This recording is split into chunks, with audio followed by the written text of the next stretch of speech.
Evening sir. चलिए तो ठीक है, स्टार्ट करते हैं फिर आज की क्लास। सो हेलो एवरीवन, सबसे पहले सभी स्टूडेंट्स को गुड इवनिंग। तो आप लोगों का चैप्टर नंबर 6 आगे बढ़ाने वाले हैं हम।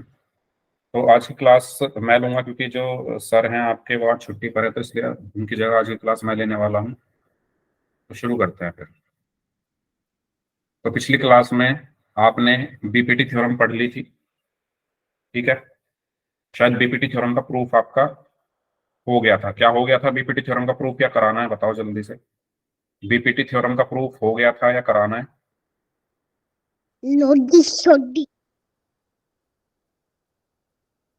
रामफल सैनी नाम से स्टूडेंट है, कौन सी लैंग्वेज बोल रहे हो?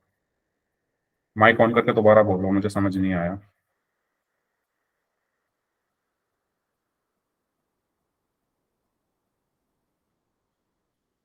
आप लोग कुछ बोल क्यों नहीं रहे हो? मैं आपसे कुछ पूछ रहा हूँ।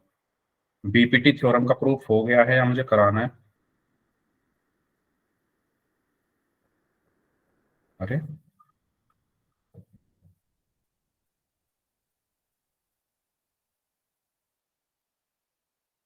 ठीक है, मत बोलो भाई कुछ भी। चलो तो ठीक है, अगर आप नहीं बोल रहे हो तो फिर इसका मतलब हो गया होगा। तो मैं समझा देता हूँ बीपीटी थ्योरम क्या होती है, ठीक है।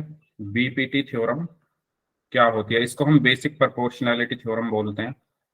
बेसिक प्रोपोर्शनैलिटी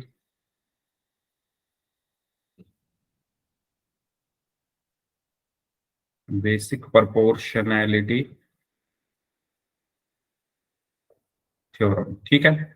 ये क्या कहती है कि ये कहती है कि अगर आपके पास कोई एक ट्राइंगल है, अगर मान लो आपके पास कोई एक ट्राइंगल है ए बी सी, ठीक है। आपके पास कोई एक ट्राइंगल है A B C.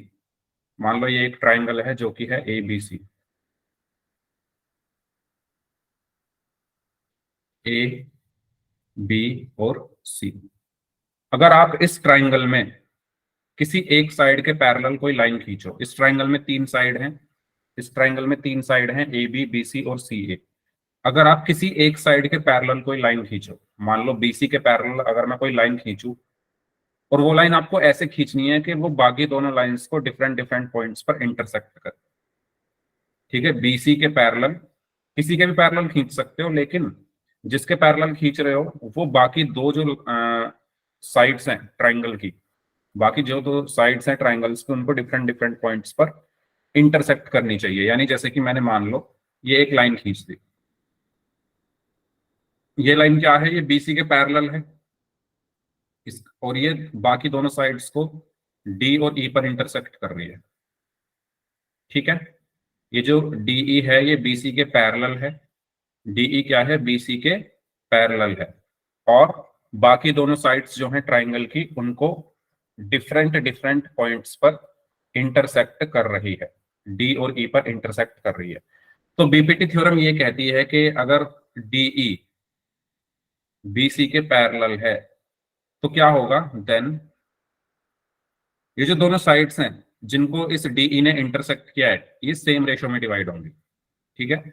BPT theorem क्या कहती है? अगर किसी ट्राइंगल में आप किसी एक साइड के पैरेलल कोई लाइन खींचो जो बाकी दोनों साइड्स को डिफरेंट डिफरेंट पॉइंट्स पर इंटरसेक्ट करती है, तो वो दोनों लाइन जिनको ये इंटरसेक्ट कर रही है, दोनों साइड जिनको ये लाइन इंटरसेक्ट कर रही है, वो इक्वल प्रपोर्शन में डिवाइड होंगी, यानी वो सेम प्रपोर्शन में होंगी।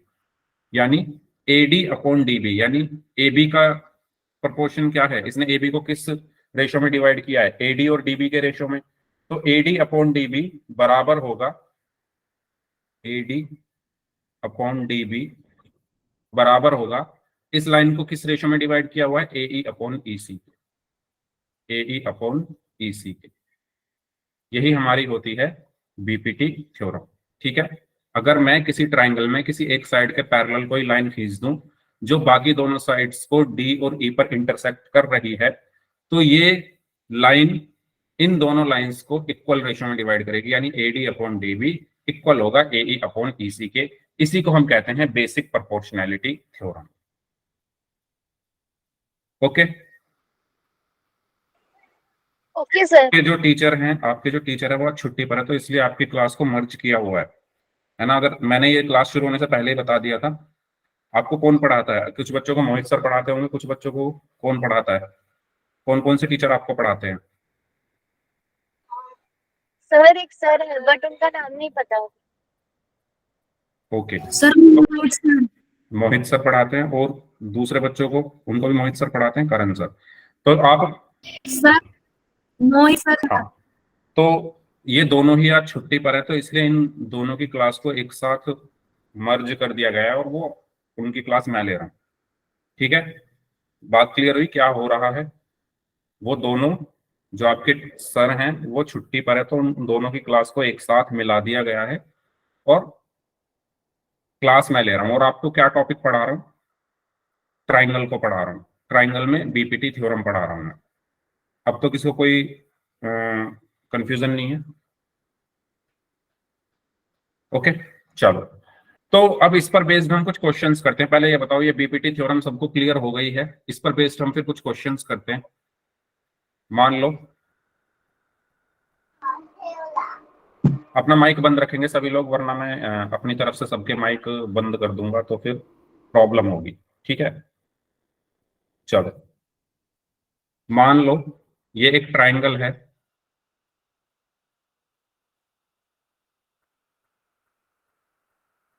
A B C. ठीक है, और ये एक लाइन है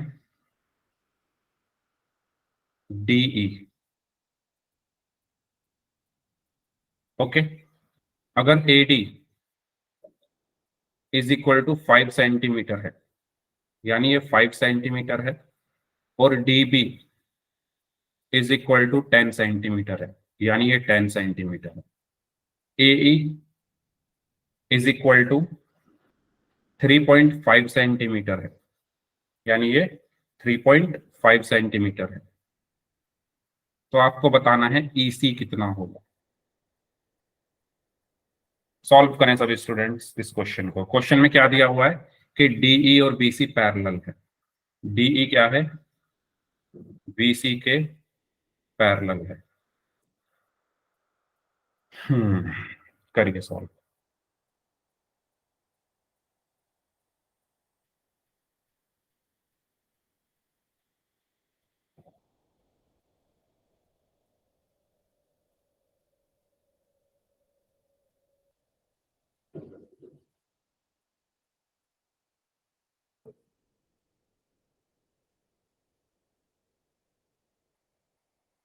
बताइए क्या होगा इसका आंसर।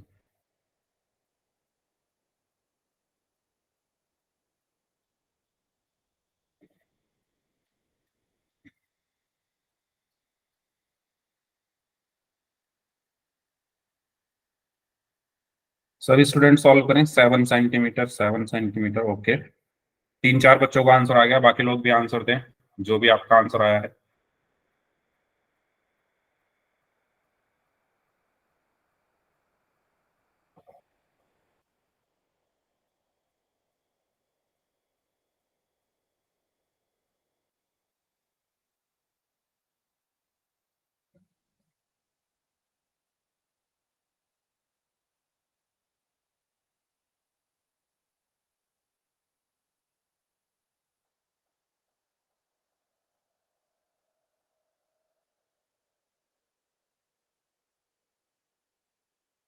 सेवन सेंटीमीटर आ रहा है आंसर। ओके, तो देखिए क्वेश्चन में एक साफ साफ बोला गया है कि ये एक ट्राइंगल है एबीसी, और इसमें ये जो डीई है ना, ये जो डीई है और ये जो बीसी है, ये आपस में पैरेलल है। ठीक है, डीई और बीसी आपस में पैरेलल है। तो अगर डीई और बीसी आपस में पैरेलल है, तो मैं यहाँ क्या लिखूंगा? By using BPT theorem. By using BPT theorem. BPT theorem क्या कहती है कि अगर किसी ट्राइंगल में मैं किसी एक साइड के पैरेलल कोई लाइन खींचू, तो वो बाकी दोनों साइड्स को सेम रेशो में डिवाइड करते हैं। यानी यहां से क्या होगा? AD upon D B equal होगा एई अपॉन पीसी के। ठीक है, अब सारी वैल्यूज हमें दी हुई है, इन सारी वैल्यूज को हम इसमें रखेंगे। तो एडी की वैल्यू कितनी दी हुई है? एडी की वैल्यू दी हुई है 5 सेंटीमीटर, डीबी की वैल्यू दी हुई है 10 सेंटीमीटर, एई की वैल्यू दी हुई है 3.5 सेंटीमीटर और ईसी मुझे निकालना है। तो इसको कैलकुलेट करते हैं। 5 वन जा 5, 5 टू जा 10। तो यहां से क्या आया, 1/2 is equal to 3.5 upon EC. ठीक है, तो ईसी यहां से क्रॉस मल्टीप्लाई की तो ईसी इज इक्वल टू कितना आया, 2 इंटू 3.5 यानी 7 सेंटीमीटर। तो ईसी की वैल्यू क्या आ गई, 7 सेंटीमीटर। ये हमारा आंसर। ठीक है, किसी को इसमें कोई डाउट है तो माइक ऑन करके पूछ लीजिए, और अगर सभी को क्लियर है तो चैट बॉक्स में यस टाइप कर दीजिए। सर एक बार माइक फिर ऑन से तभी करना है अगर किसी को कुछ पूछना है तो। सर हाँ जी, सर वो B30 की क्लास ज्वाइन नहीं हो रही थी, 8:30 से 9:30 वाली, इसलिए लेट क्लास लगी। एक बार फिर से समझा दो। क्या बोल रहे हो भाई, ये आपकी क्लास दोबारा बोलो। क्या बैच है आपका? सर B30 है। ओके, तो आप फिर इसमें क्यों आए और हो? जो करण सर जो क्लास लेते थे ना, वो क्लास आज लगी नहीं, और सर ने ये वाला लिंक भेजा, इसलिए हाँ तो फिर लेट ज्वाइन हो। आपको लिंक भेजा है तो आप आ गए हो ना क्लास में, तो अब आप माइक बंद रखो। ठीक है, चलो। सर ये दोबारा से बताना है क्वेश्चन। हाँ अभी बता रहा हूँ। ऐसा ही एक और क्वेश्चन करते हैं, उसमें मैं दोबारा से इसको रिपीट कर दूंगा। चलो एक और क्वेश्चन करते हैं ऐसा ही। अगर मेरे पास ये ट्राइंगल है, सर स्क्रीन नहीं दिख रही। दोबारा ज्वाइन कर लो। अगर मेरे पास ये ट्राइंगल है और ये एक लाइन मैंने यहां पर खींची हुई है, ठीक है, इस ट्राइंगल का नाम है ए बी सी और ये है डी ई। ये है 1.3 सेंटीमीटर, ये है 2.6 सेंटीमीटर, ये है 3.7 सेंटीमीटर। तो आपको एडी बताना है कितना होगा। और ये कहा गया है कि ईडी जो है वो बीसी के पैरेलल है। ठीक है, जो डीई है वो क्या है, डीई क्या है, बीसी के पैरेलल है। एई दिया हुआ है 2.6 सेंटीमीटर, ईसी दिया हुआ है 1.3 सेंटीमीटर, एडी हमें निकालना है, डीबी हमारा है 3.7 सेंटीमीटर। करिए भाई।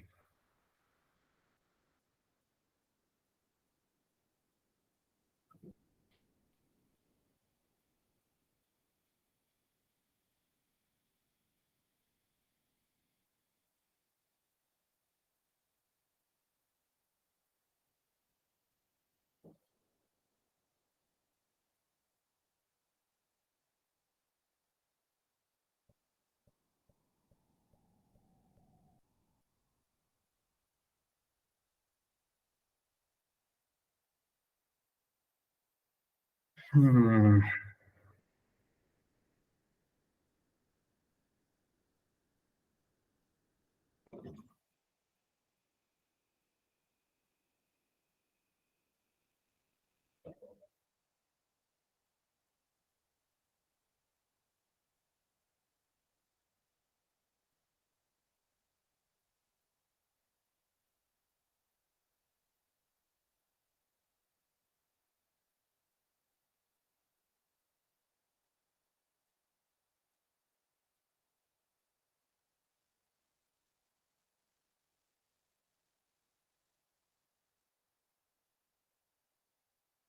7.4। बाकी लोग भी सॉल्व करें।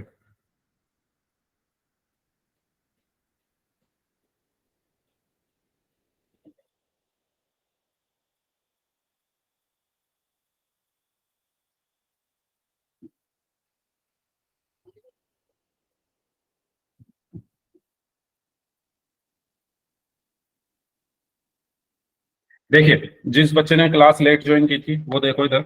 मैंने क्लास शुरू जब हुई थी मैंने एक थ्योरम बताई थी। वो थ्योरम क्या कह रही थी, वो थ्योरम ये कह रही थी, अगर आपके पास कोई एक ट्राइंगल होता है ठीक है, एबीसी, जिसको हम बीपीटी थ्योरम भी कहते हैं। वो जो ट्राइंगल होता है एबीसी, अगर मैं इसमें किसी एक, इस ट्राइंगल में 3 साइड है, ए बी बी सी और सी ए, अगर मैं किसी एक साइड के पैरेलल लाइन खींच दूं, अगर मैं किसी एक साइड के पैरेलल लाइन खींच दूं जो बाकी दोनों साइड्स को डिफरेंट डिफरेंट पॉइंट्स पर इंटरसेक्ट करे, जैसे बीसी के पैरेलल एक लाइन खींची मैंने जो ए बी और ए सी को डिफरेंट डिफरेंट पॉइंट्स पर इंटरसेक्ट कर रही है, जैसे ये खींची मैंने, ठीक है। और इंटरसेक्ट किस किस पॉइंट पर कर रही है, मान लो ये डी पॉइंट पर इंटरसेक्ट कर रही है और ये ई पॉइंट पर इंटरसेक्ट कर रही है। तो बीपीटी थ्योरम ये कहती है कि एडी अपॉन डीबी बराबर होता है एई अपॉन ईसी के, यानी एडी की जो लेंथ है और डीबी की जो लेंथ है उसका रेशो बराबर होगा इस लाइन का, ये लाइन कौन कौन से रेशो में डिवाइड है, एई और ईसी के, तो एई अपॉन ईसी के। ये आपको पिछली क्लास में पढ़ा दिया गया है, मोहित सर ने आपको शायद पढ़ाया हो, ठीक है। ये होती है बीपीटी थ्योरम, तो वही यहां पर हो रहा है। इसमें आप देखो डीई जो है वो बीसी के पैरेलल है, क्वेश्चन में दिया हुआ है, तो मैं यहां पर बीपीटी थ्योरम लगाकर ये कह सकता हूं कि भाई जो एडी अपॉन डीबी है, जो एडी अपॉन डीबी है वो इक्वल होगा एई अपॉन ईसी के। क्यों? बीपीटी थ्योरम से। तो एडी की वैल्यू मुझे निकालनी है, डीबी की वैल्यू 3.7 है, एई की वैल्यू 2.6 है और ईसी की वैल्यू 1.3 है। तो इसको सॉल्व करना है, डेसिमल से डेसिमल कट गया तो ये 2 आया। So AD is equal to 2 into 3.7, यानी कितना बचा ये 7.4 सेंटीमीटर। इस तरीके से करना, ठीक है।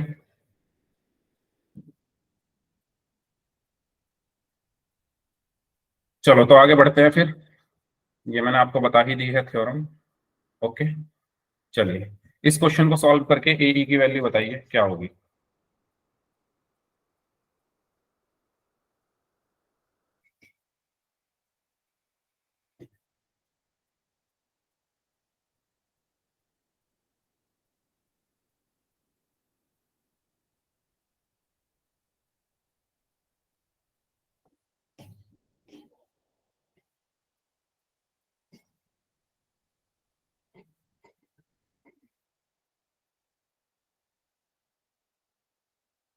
सभी लोग सॉल्व करें, एई की वैल्यू बताएं।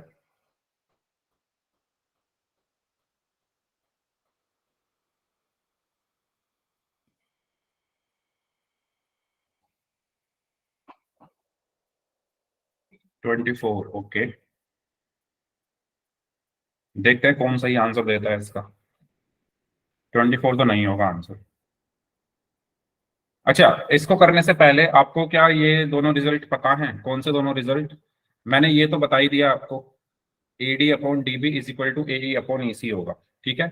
ये मैंने आपको बताया ना अभी कि अगर मेरा कोई ट्राइंगल है ए बी सी, ध्यान से इधर देखो, पहले ये रिजल्ट देख लो, और इसको अगर ये एक डीई लाइन डी और ई पॉइंट पर इंटरसेक्ट कर रही है, तो मैंने अभी आपको बताया कि अगर डीई बीसी के पैरेलल है, डीई अगर बीसी के पैरेलल है तो एडी अपॉन डीबी इक्वल होगा एई अपॉन ईसी के। ये रिजल्ट तो आपको पता है। देखो इसका एक और रिजल्ट होता है क्या, कि अगर मैं ऊपर वाला हिस्सा ले लूं एडी और एडी का रेशो लूं पूरी लाइन ए बी के साथ, AD upon A B equal होगा, इधर भी ऊपर वाला हिस्सा लिया मैंने एई और अपॉन में पूरी लाइन ए सी, ठीक है। और एक तीसरा रिलेशन होता है कि नीचे वाला हिस्सा ले लूं अगर मैं डी बी अपॉन में पूरी line A B is equal to इस लाइन का भी नीचे वाला हिस्सा ई सी अपॉन में पूरी लाइन ए सी। दोबारा देखो इधर, AD upon DB is equal to AE upon E C, ये तो आपको पता है। दूसरा रिजल्ट होता है एडी अपॉन पूरी line A B is equal to AE upon पूरी लाइन ए सी। ऐसे ही तीसरा रिलेशन क्या होता है, डीबी अपॉन पूरी line A B is equal to EC upon पूरी लाइन ए सी, ठीक है। 6.42 centimetre, okay, 45/7 centimetre.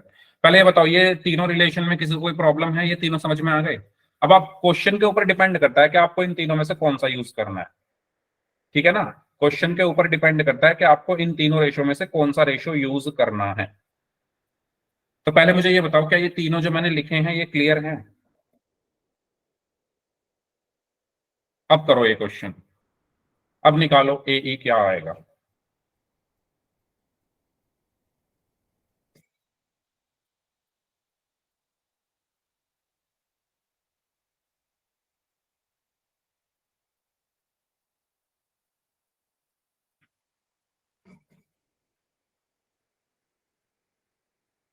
Forty five by seven 6.42। Okay, कुछ भी बोल सकते हैं, वेरी गुड।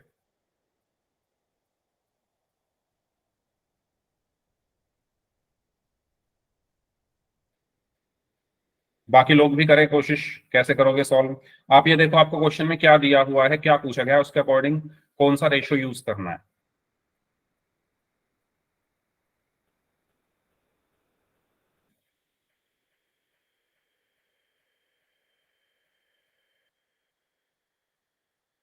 देखो, हमें क्वेश्चन में क्या क्या दिया हुआ है। हमें क्वेश्चन में ए सी दिया हुआ है, यानी ये पूरी लाइन दी हुई है ए सी, ठीक है। और हमसे पूछा ए ई गया है, यानी ऊपर वाला हिस्सा पूछा गया है। तो अगर मैं ऐसे रेशो ले लूं कि ऊपर वाला हिस्सा डिवाइडेड बाय पूरी लाइन इज इक्वल टू, इधर भी ऊपर वाला हिस्सा डिवाइडेड बाय पूरी लाइन, तो मेरा काम बन जाएगा, ठीक है। मैंने कैसे सेलेक्ट किया कि इन तीनों में से कौन सा लूं? मैं ये देखूंगा कि मुझे क्वेश्चन में पूछा क्या गया है मुझसे। मुझे ए सी तो दिया हुआ है, यानी ये पूरी लाइन दी हुई है, और ए ई पूछा गया यानी ऊपर वाला हिस्सा पूछा गया है। तो मैं क्या रेशो लिखूंगा? मैं ऐसे ही लिख लेता हूं कि पूरी लाइन, इधर की पूरी लाइन ए बी अपॉन ऊपर वाला हिस्सा A D is equal to इधर की पूरी line A C divided by ऊपर वाला हिस्सा ए ई, ठीक है। ये मैंने लिख लिया, ओके। अब मुझे दिया क्या क्या हुआ है वो देखो। मुझे दिया हुआ है A D upon D B is equal to 3/4। A D upon D B is equal to 3/4 दिया हुआ है। तो मैं यहां पर एज्यूम कर लेता हूं, मैं यहां पर लेट कर लेता हूं कि जो ए डी है वो क्या है, 3x है, और जो डी बी है वो क्या है, 4x है, ठीक है। अब कुछ बच्चे क्या सोचते हैं, कुछ बच्चे इसको ऐसे लिख देते हैं कि एडी की वैल्यू 3 है और डीबी की वैल्यू 4 है। तो ऐसा नहीं लिखना है, ऐसा नहीं कह सकते आप कि एडी की वैल्यू 3 है, डीबी की वैल्यू 4 है। ये रेशियो है, वैल्यूज नहीं है। अगर मुझे एडी की वैल्यू लिखनी है तो मैं लिखूंगा 3x, डीबी की वैल्यू लिखनी है तो मैं लिखूंगा 4x। ए बी क्या है? ए बी है AD plus DB. A B क्या है? AD plus DB. तो एडी की वैल्यू 3x, डीबी की वैल्यू 4x, यानी 3x प्लस 4x, यानी 7x। यानी ए बी कितना आ गया? 7x। तो मैं ए बी की जगह 7x रख देता हूं अपॉन एडी कितना है 3x इज इक्वल टू ए सी कितना है, क्वेश्चन में दिया हुआ है 15 अपॉन ए ई मुझे निकालना है। यहां तक किसी को कोई प्रॉब्लम? यहां तक किसी को कुछ पूछना है तो माइक ऑन करके पूछ लीजिए।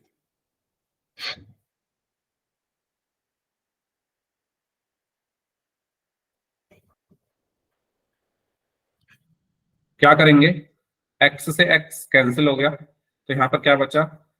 7/3 इज इक्वल टू 15/ए ई। क्रॉस मल्टीप्लाई किया, 7 A E is equal to 15 × 3। तो ए ई की वैल्यू क्या आ गई? 15 × 3 इज 45/7, ठीक है। और इसको डिवाइड करके आ जाएगा 6.43 सेंटीमीटर। तो चाहे तो आप 45/7 भी बोल सकते हो या 6.43 सेंटीमीटर भी बोल सकते हो। बताओ इस क्वेश्चन में किसी को कोई प्रॉब्लम हो तो पूछ लो।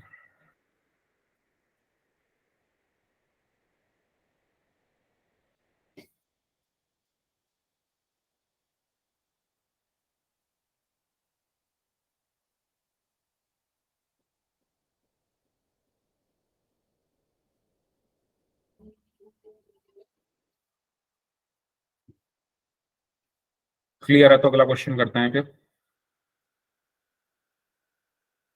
इसको सॉल्व करें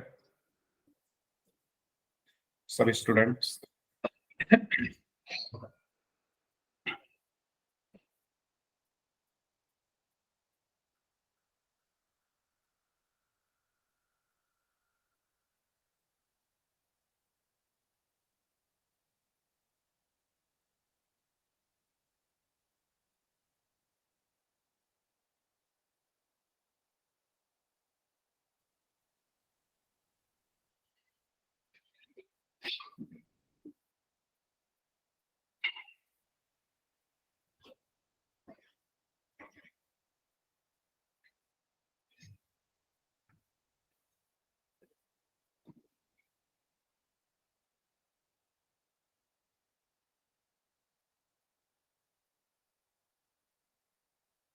39, ओके।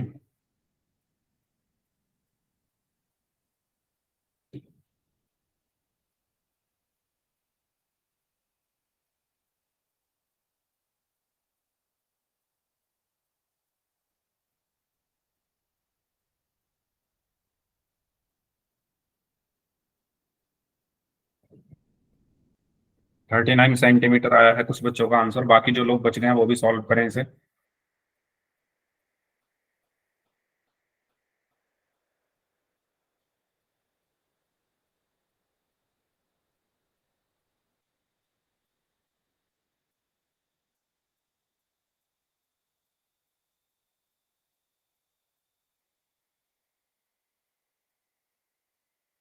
चलिए, कर लिया सभी ने।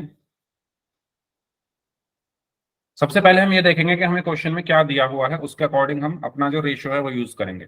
हमें AE दिया हुआ है और हमसे AC पूछा गया है। तो यानी अगर मैं कोई एक ऐसा रेशियो ले लूं जिसमें AE आता हो और AC आता हो तो उससे मेरा काम बन जाएगा।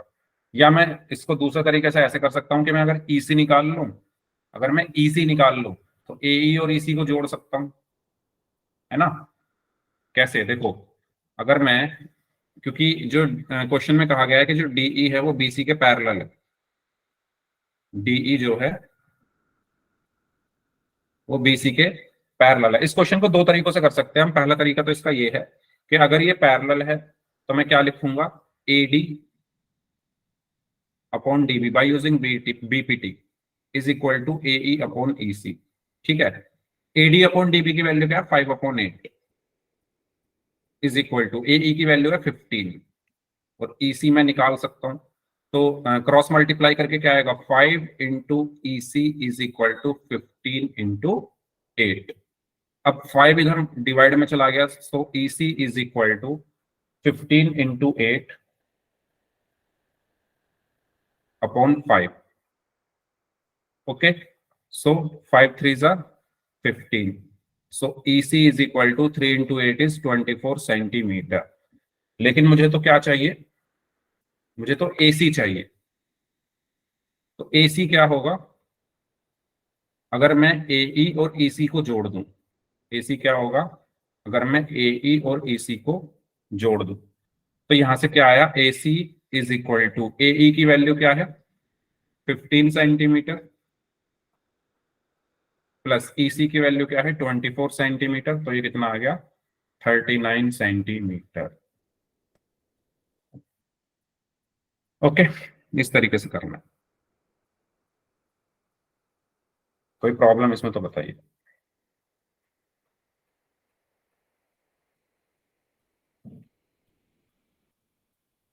चलिए तो आगे बढ़ते हैं फिर। चलिए इसको सॉल्व करें। In triangle ABC points D and E lies on sides AB and AC such that DE is parallel to BC. If AD is equal to 8x minus 7, DB is equal to 5x minus 3, AE is equal to 4x minus 3, EC is equal to 3x minus 1, then find the value of x. आपको x की value बतानी है।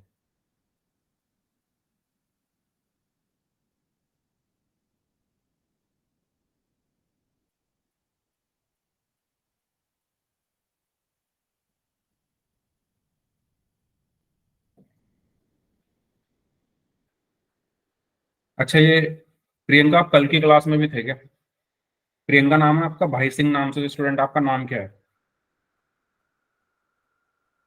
आपने मेरी कल की class भी ली थी ना, प्रियंका ही है ना? कल की क्लास भी ली थी ना आपने मेरी, शायद मुझे कुछ ऐसा लग रहा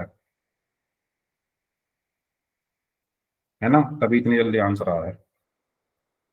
उसको पूरा सॉल्व कर लो एक बार खुद से दोबारा।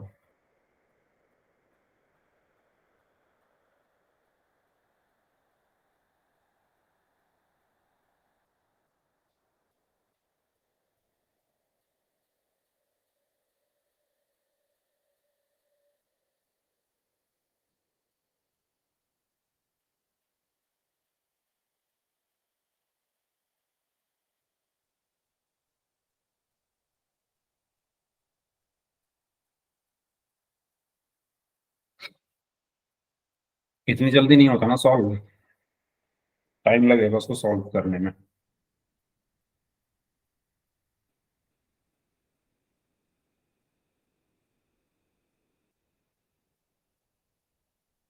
अगर आपने किया है तो फिर बहुत अच्छी बात है, बाकी लोग भी कर ले सॉल्व। एक्स की वैल्यू आपको बतानी है इसमें।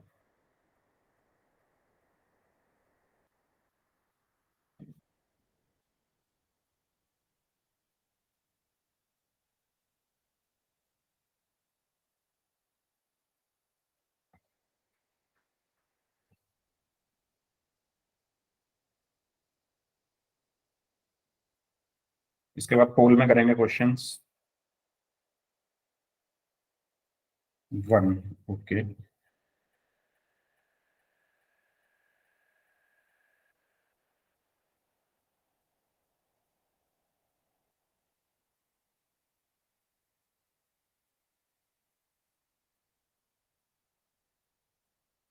देखो एक्स की इसमें दो वैल्यूज आनी है, एक्स की इसमें दो वैल्यूज आनी है। पहले मुझे वो दोनों वैल्यूज बताओ, बाद में डिसाइड करेंगे उनके उन दोनों वैल्यूज में से कौन सी सही होगी। एक ही आई है, एक नहीं आएगी, दो वैल्यूज आएंगी, क्योंकि क्वाड्रेटिक इक्वेशन बनेगी ना।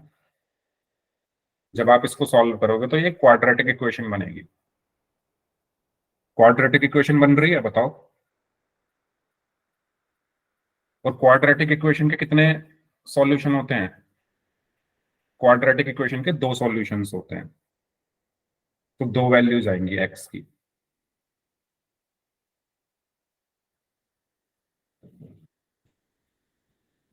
चलो देखते हैं इसको। सबसे पहले हमसे कहा गया है कि जो डीई है वो बीसी के पैरेलल है। तो अगर किसी ट्राइंगल में इस तरह से आपको दिया हो कि डीई एक लाइन है जो कि दो साइड्स को डिफरेंट डिफरेंट पॉइंट्स पर इंटरसेक्ट कर रही है और थर्ड साइड के वो पैरेलल है, तो हम सिंपल वहां पर बीपीटी थ्योरम यूज कर सकते हैं।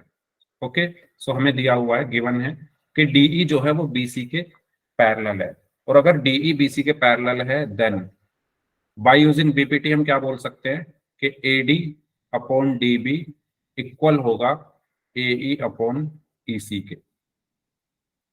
ठीक है, एडी अपॉन डीबी इक्वल होगा एई अपॉन ईसी के। अब इन सारी वैल्यूज को हम इसमें रख लेते हैं। एडी की वैल्यू दी हुई है 8x-7 अपॉन डीबी की वैल्यू क्या दी हुई है 5x-3 इज इक्वल टू एई की वैल्यू क्या दी हुई है 4x-3 और ईसी की वैल्यू क्या दी हुई है 3x-1। यही वैल्यूज दी हुई है हमें। बताओ यहां तक किसी को कोई प्रॉब्लम? सारी वैल्यूज हमने रख ली। अब हम करेंगे इनको क्रॉस मल्टीप्लाई। ठीक है, यानी इसकी इधर मल्टीप्लीकेशन और इसकी इधर, तो क्रॉस मल्टीप्लाई कर लेते हैं। तो 3x-1 की 8x-7 में होगी 3x-1 into 8x-7 is equal to 5x-3 into 4x-3। Multiply करते हैं। 3x को 8x से मल्टीप्लाई किया तो क्या आएगा 24x² माइनस 3x को 7 से मल्टीप्लाई किया तो 21x माइनस 1 को 8x से मल्टीप्लाई किया तो माइनस का 8x माइनस 1 को -7 से मल्टीप्लाई किया तो प्लस का 7 इज इक्वल टू 5x को 4x से मल्टीप्लाई किया तो 20x² माइनस 5x को 3 से मल्टीप्लाई किया तो 15x माइनस 3 को 4x से मल्टीप्लाई किया तो 12x और -3 को -3 से किया तो +9। यही आएगा। मल्टीप्लीकेशन में किसी को कोई प्रॉब्लम? तो यहां पर क्या बचा 24x² -21 और माइनस का 8 क्या होगा माइनस का 29x +7 is equal to 20x² -15 और माइनस का 12 वो माइनस का 27x +9। यहां तक किसी को कोई प्रॉब्लम हो तो पूछ लो माइक ऑन करके।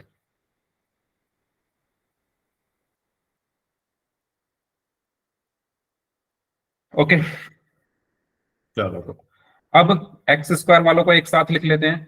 ये 24x स्क्वायर है, ये 20x स्क्वायर है, तो ये 20x स्क्वायर उधर जाकर माइनस का हो जाएगा, तो 24x square minus 20x square, और माइनस का 29x, और ये 27x उधर जाकर प्लस का हो जाएगा, माइनस का 29x और प्लस का 27x, और प्लस का 7 और 9 उधर जाकर माइनस का हो जाएगा, प्लस का 7 माइनस का 9 इज इक्वल टू 0। ठीक है, वेरी गुड, -1/3 एंड 1 आएगा। ओके, अच्छा अभी हम इसमें से ये भी डिसाइड करेंगे कि मतलब हमें रखना कौन सा है। ठीक है, चलो इधर देखते हैं। अब यहाँ क्या बचेगा, 24 माइनस 20 कितना आया, 4x स्क्वायर, -29 प्लस 27 कितना आया, माइनस का 2x, प्लस 7 माइनस 9 कितना आया, माइनस का 2 इक्वल्स टू 0। इसमें से मैं 2 कॉमन ले सकता हूं, तो अंदर क्या बचा है, 2x square minus x minus 1 is equal to 0। 2 divide में आएगा तो 0 को 2 से डिवाइड करेंगे तो 0 ही बचेगा, तो यहाँ कितना बचा, 2x square minus x minus 1 equals to 0। अभी हमारी क्वाड्रेटिक इक्वेशन आ गई। अब आपको क्वाड्रेटिक इक्वेशन सॉल्व करनी आती होगी। 2 मेथड्स आपने पढ़े हैं, मिडिल टर्म स्प्लिटिंग मेथड और क्वाड्रेटिक फॉर्मूला। ठीक है, 2x के क्यों आएगा कॉमन, 2 ही तो आएगा, x इसमें कहां है, x नहीं आ सकता कॉमन, क्योंकि x लास्ट वाली टर्म में x नहीं है। ठीक है, तो सिर्फ 2 कॉमन आया। चलिए अब इसको हम सॉल्व करते हैं by middle term splitting method. So 2x square minus x minus 1 is equal to 0। तो 1 को पहले 2 में मल्टीप्लाई किया तो 1 इंटू 2 कितना आ गया, 2 आ गया। अब मिडिल में क्या है, 1 है, यानी हमें ऐसा नंबर चाहिए, हमें इस 2 को उन 2 नंबर्स में तोड़ना है जिनका मल्टीप्लीकेशन 2 हो और एड या सब्ट्रैक्ट करने पर 1 आए। तो 2 इंटू 1 2 होते हैं, और 2 माइनस 1 1 होता है। तो यानी 2 और 1 ऐसे नंबर है जिनको मल्टीप्लाई करने पर 2 आएगा और सब्ट्रैक्ट करने पर 1 आएगा। तो यहां पर मैं क्या लिखूंगा, 2x square minus 2x plus x minus 1 is equal to 0। BPT बोल रहा हूं। मिडिल टर्म स्प्लिटिंग मेथड सबको आता है, यस और नो?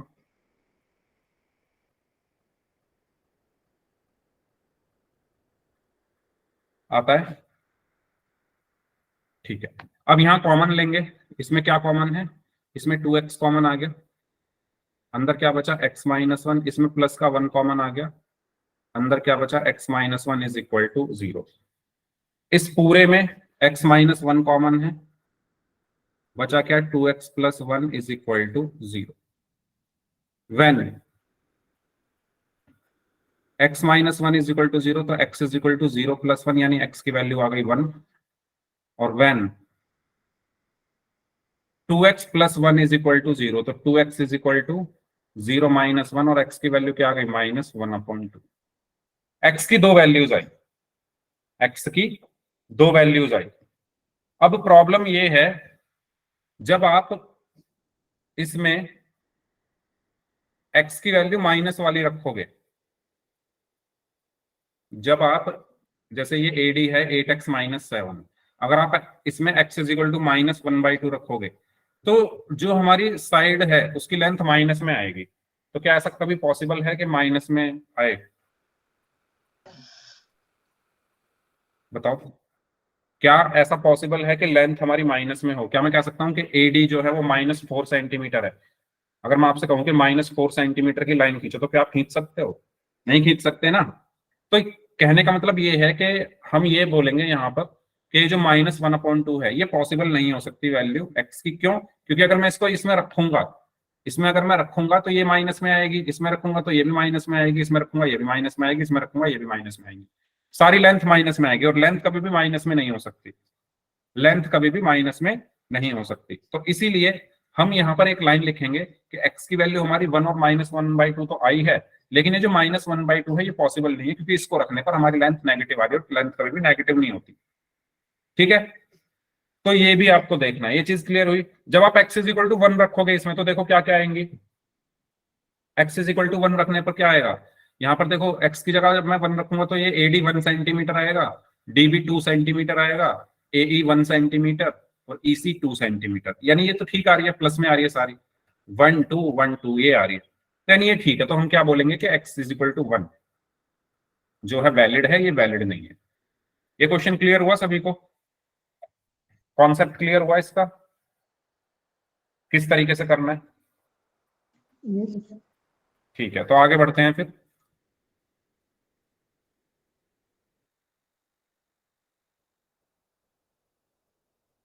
चलिए इसको सॉल्व करें, फिर इसके बाद पोल में करेंगे।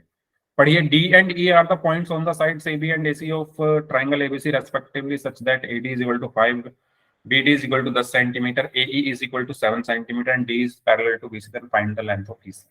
इजी क्वेश्चन है, करिए सॉल्व इसको। इसके बाद पोल में करेंगे। जो दूसरे बैच के स्टूडेंट्स हैं जिनको करण सर पढ़ाते हैं, उनका कौन सा टॉपिक चल रहा है क्लास में?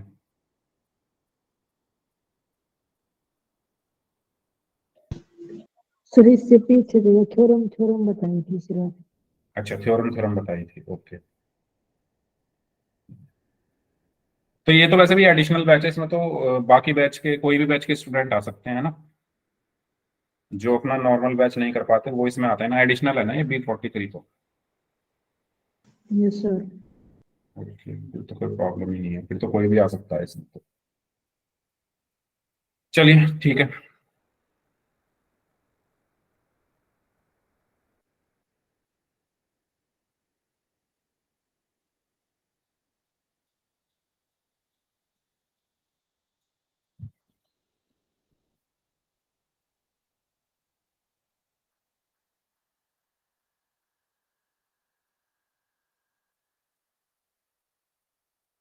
चलिए 14 सेंटीमीटर आंसर आ रहा है। तो सबसे पहला काम हम फिगर बना लेते हैं। हमसे बोला गया है कि एक ट्राइंगल है ABC, तो मैंने एक ट्राइंगल बनाया ABC।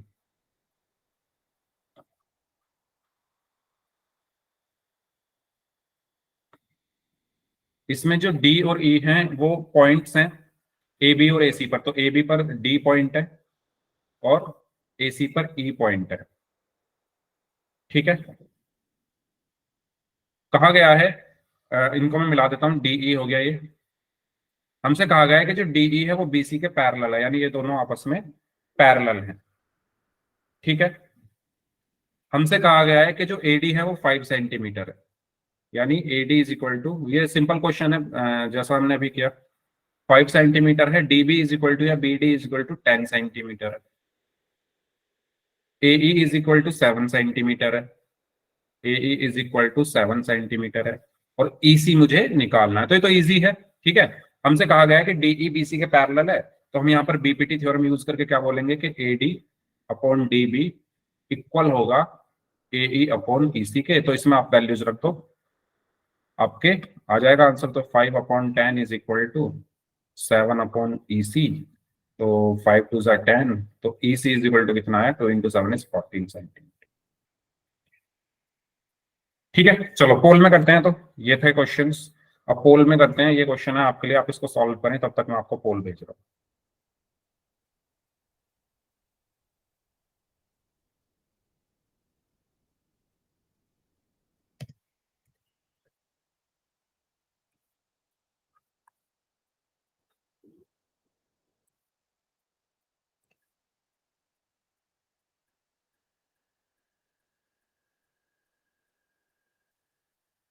करिए, पोल मैंने आपको भेज दिया है।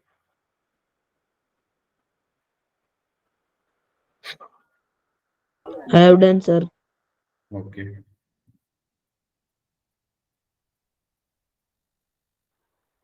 सर रिजल्ट शो नहीं हो रहा। अभी हो जाएगा।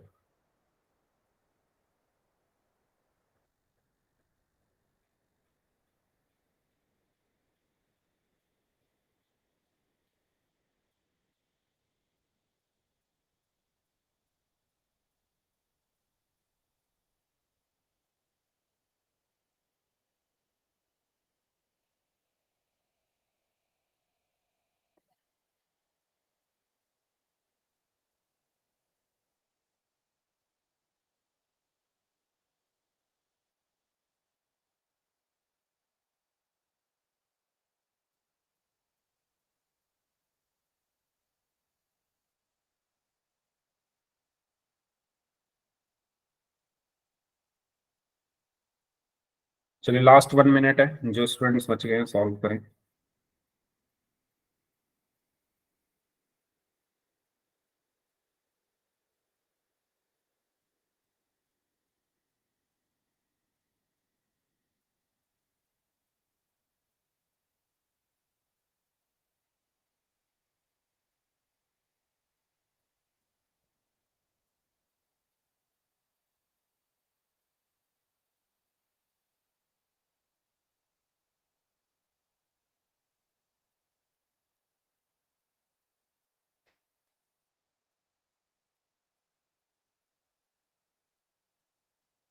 Last 30 seconds.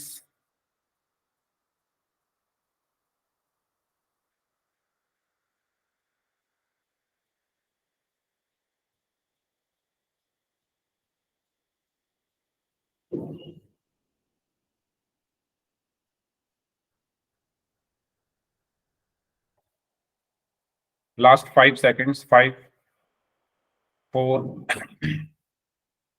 3, 2, 1।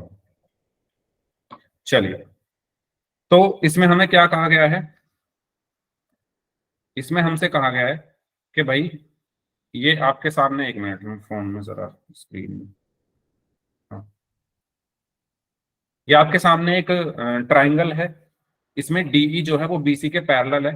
तो भाई सिंपल, अगर जब भी आपके पास कोई एक ऐसा ट्राइंगल है जिसमें एक लाइन है जो कि ट्राइंगल्स की दो साइड्स को डिफरेंट डिफरेंट पॉइंट्स पर इंटरसेक्ट कर रही है, जैसे डी और ई पर इंटरसेक्ट कर रही है, ए बी और ए सी को, और तीसरी साइड के पैरेलल है, तो हम वहां पर बीपीटी थ्योरम लगा कर ये कह सकते हैं कि AD upon D B equal होगा एई अपॉन ईसी के। तो इनकी वैल्यूज रख देंगे। एडी कितना है? 4/12 is equal to 1 upon EC. तो 4 1 जा 4, 3 जा 12, तो ईसी कितना आ गया? 3 सेंटीमीटर। सो सही आंसर हमारा हुआ ऑप्शन डी। बताइए, चैट ऑन है ना? नहीं है? अच्छा, बताइए सबको क्लियर है क्या ये क्वेश्चन? कोई डाउट है तो पूछ लीजिए। ये सभी को क्लियर है? नेक्स्ट क्वेश्चन करें।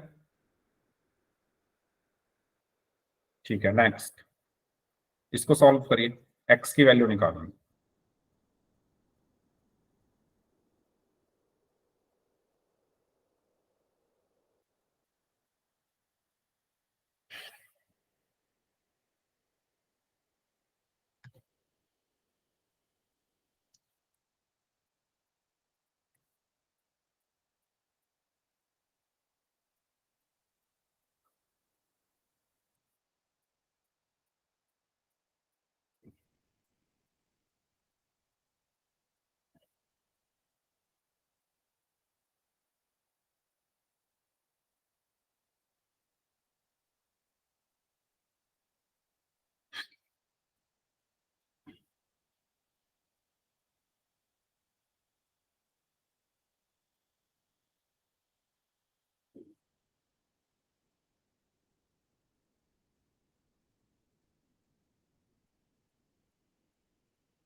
करिए ध्यान से सभी लोग इसको।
लास्ट 1 मिनट जो लोग बच गए हैं उनके लिए।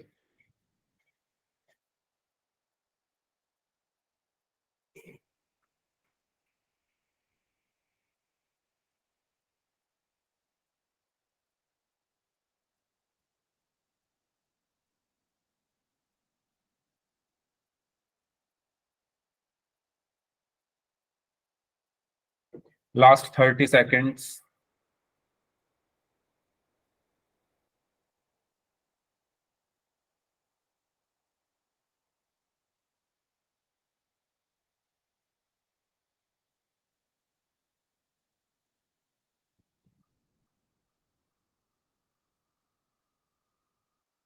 Last 15 seconds.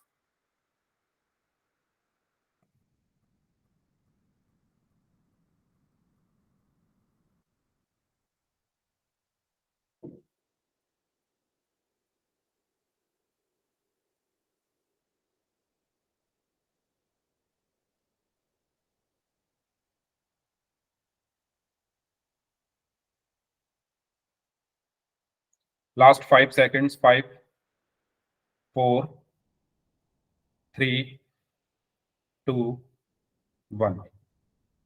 देखिए मैंने अभी अभी एक ऐसा क्वेश्चन कराया था, सेम ऐसा ही है ये। इसमें क्या कहा गया है, सेम इसमें बोला गया है कि जो डीई है वो बीसी के पैरेलल है। ठीक है, जो डीई है वो बीसी के पैरेलल है। तो बीपीटी थ्योरम यूज करके मैं क्या बोल सकता हूँ कि AD upon DB is equal to AE upon EC होगा। ठीक है, एडी की वैल्यू एक्स है, डीबी की वैल्यू एक्स माइनस 2 है, एई की वैल्यू एक्स प्लस 2 है और ईसी की वैल्यू एक्स माइनस 1 है। सारी वैल्यूज हमने रख दी। X upon x minus 2 is equal to x plus 2 upon x minus 1। अब क्रॉस मल्टीप्लाई कर लेते हैं। एक्स को एक्स माइनस 1 में मल्टीप्लाई करेंगे is equal to x minus 2 को एक्स प्लस 2 में मल्टीप्लाई करेंगे। एक्स को एक्स में मल्टीप्लाई करा तो एक्स स्क्वायर माइनस एक्स को 1 में मल्टीप्लाई करा तो एक्स इज इक्वल टू। अच्छा इसको देखो, ये क्या लिखा हुआ है, x minus 2 into x plus 2। तो आपने ये पढ़ा होगा ए प्लस बी इंटू ए माइनस बी क्या होता है, ए स्क्वायर माइनस बी स्क्वायर, है ना। ये आइडेंटिटी आप लोगों ने अलजेब्रिक आइडेंटिटी पढ़ी होगी सभी ने। सेम यहां पर भी क्या लिखा हुआ है, x minus 2 into x plus 2। तो ये क्या होगा, एक्स स्क्वायर माइनस 2 स्क्वायर यानी 4। बताओ ये क्लियर हुआ, कैसे लिखा मैंने, सभी को क्लियर है क्या ये मैं इसको मैंने कैसे लिखा है, यस सर। इस आइडेंटिटी की हेल्प से। अब मैं एक्स स्क्वायर को इधर ले आता हूं तो ये क्या हो गया, x square minus x square और माइनस 4, सॉरी 4 इधर अगर प्लस का होगा, प्लस का 4 is equal to 0। X square minus x square 0 हो गया, तो कितना बचा, माइनस का एक्स प्लस का 4 इज इक्वल टू 0। एक्स को मैं उधर ले जाता हूं तो क्या बचेगा, 4 इज इक्वल टू एक्स और एक्स इज इक्वल टू कितना आ गया, 4 आ गया। ऑप्शन ए हो गया आंसर। बताओ कोई डाउट इस कैलकुलेशन में किसी को, बताइए। क्लियर है सभी को यहां तक, ठीक है। तो इस तरीके से हमने जो आपकी प्रमेय 6.1 है उसको यहीं पर खत्म कर लिया है। अब अगली क्लास में हम प्रमेय थ्योरम 6.2 पढ़ेंगे। अब जिनके डाउट्स हैं वो लोग अपने डाउट्स पूछ लीजिए, बाकी लोग जा सकते हैं।